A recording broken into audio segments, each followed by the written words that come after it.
Hey, y'all, and welcome to day 6 of the Greater Challenge. It's a 21-day challenge. And I felt led to say 21 days because, there's psychological evidence that proves that it takes 21 days for us to make a thing a habit. Um, and I feel like this 21-day challenge is going to create in us some consistency so that making positive confessions becomes normal to us. It's just second nature. When that negative thought comes up, we're going to be able to cast it down by speaking positively.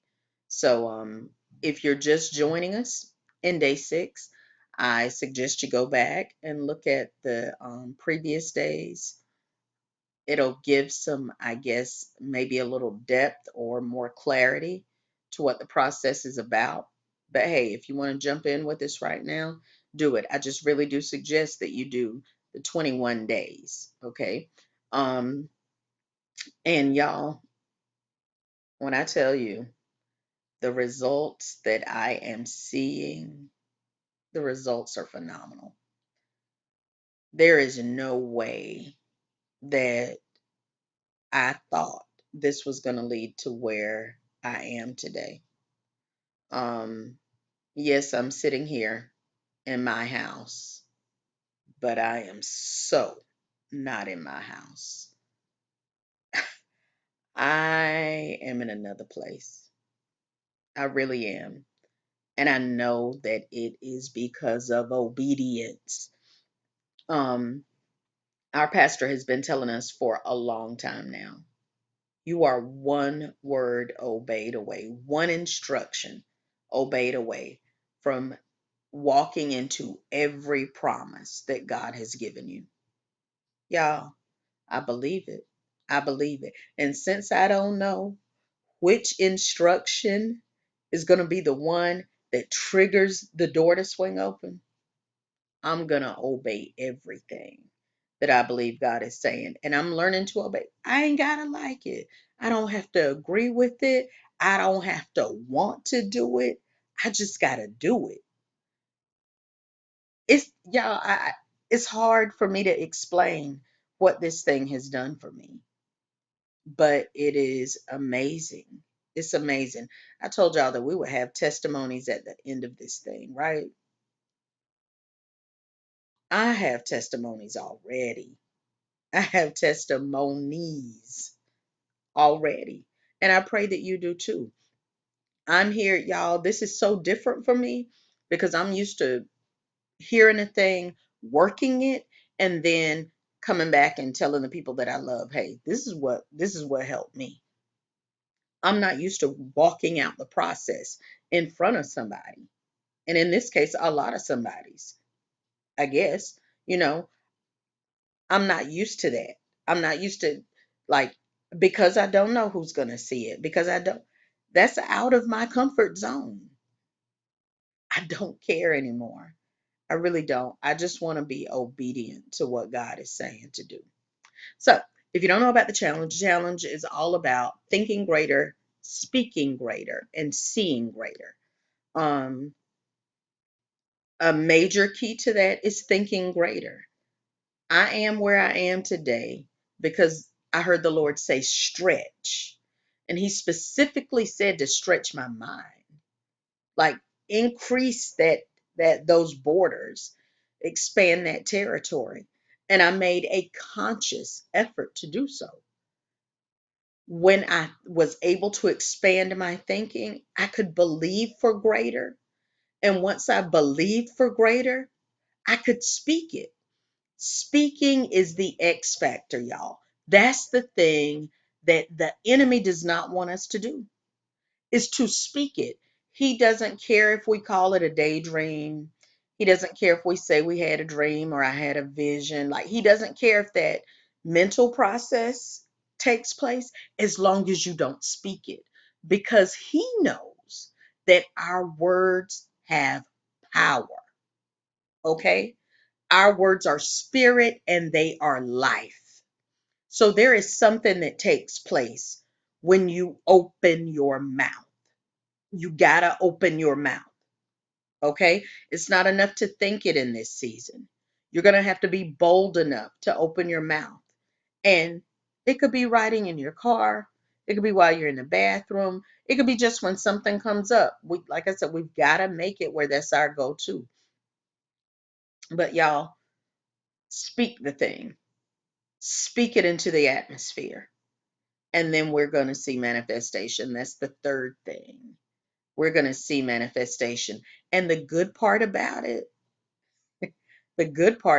is when we think greater and we speak greater, of course, there are some things that God will cause us to do, like this. There's the obedience. But that manifestation, God draws that out. And again, I'm not talking about manifesting. We're in this process. We're not seeking to manifest stuff on the outside of us. We are seeking to manifest what's in us. Okay.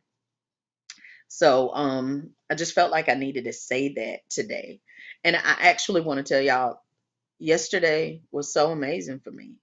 Like yesterday literally changed my life. The fight was so crazy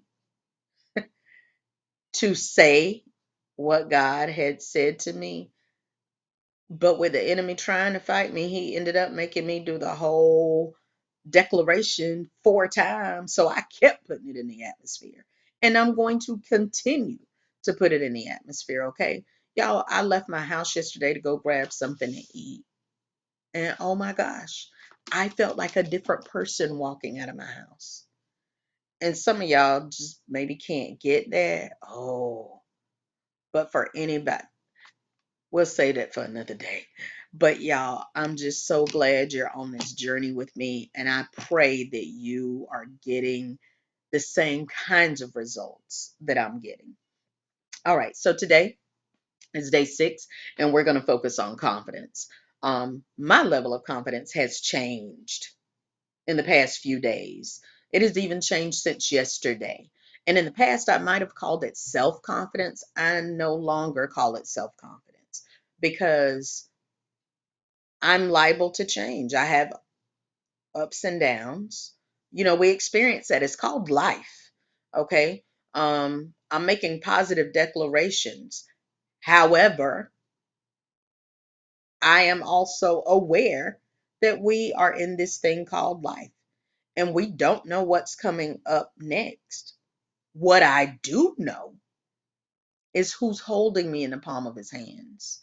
What I do know is who's in charge of everything. I'm confident of that, okay?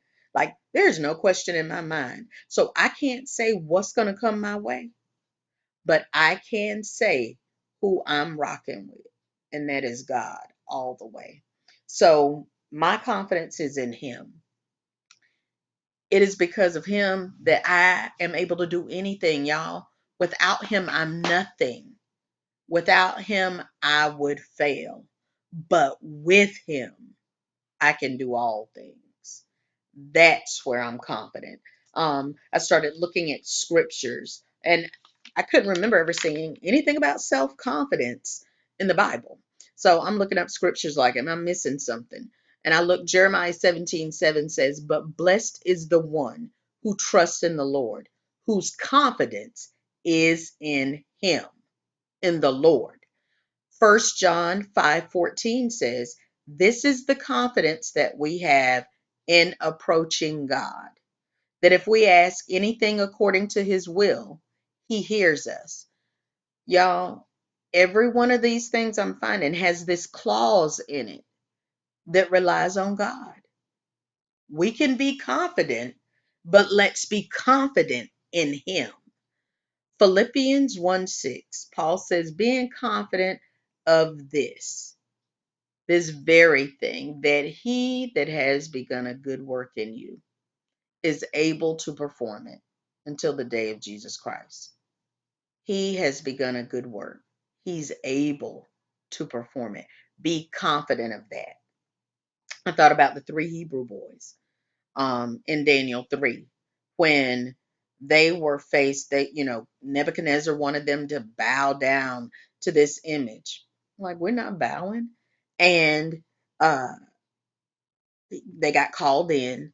Nebuchadnezzar says, "Look, I like y'all. I'm gonna give y'all another chance, okay?" And they're like, "Ain't no need.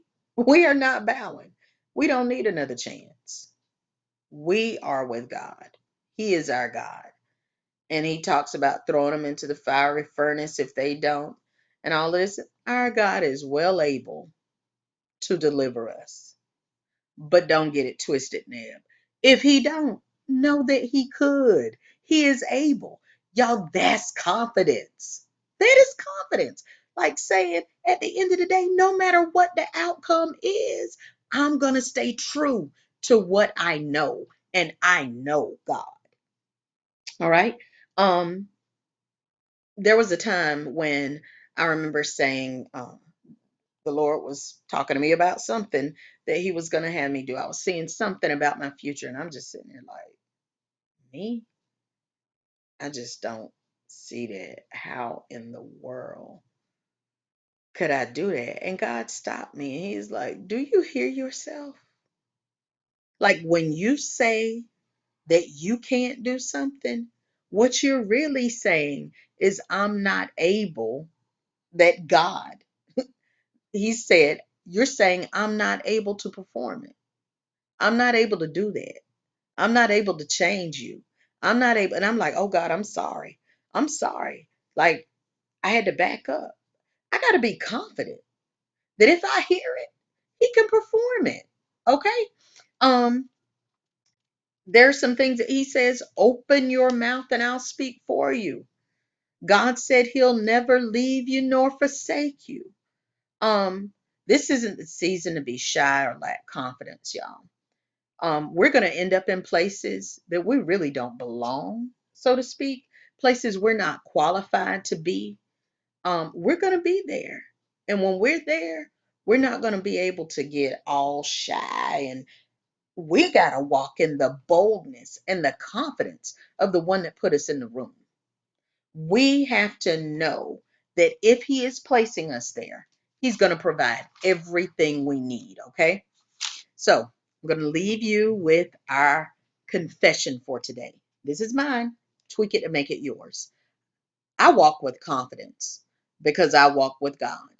I am not intimidated by anybody breathing because I walk in the power and in the anointing of the one who gave them the breath. Something might be too hard for me alone, but there is nothing too hard for God, and I'm rolling with Him. This has been One More Minute with Marcy. I'll be back tomorrow for another moment of momentum producing motivation. Until then, stay encouraged. And remember, you got to flutter before you can fly. But flying is in your future.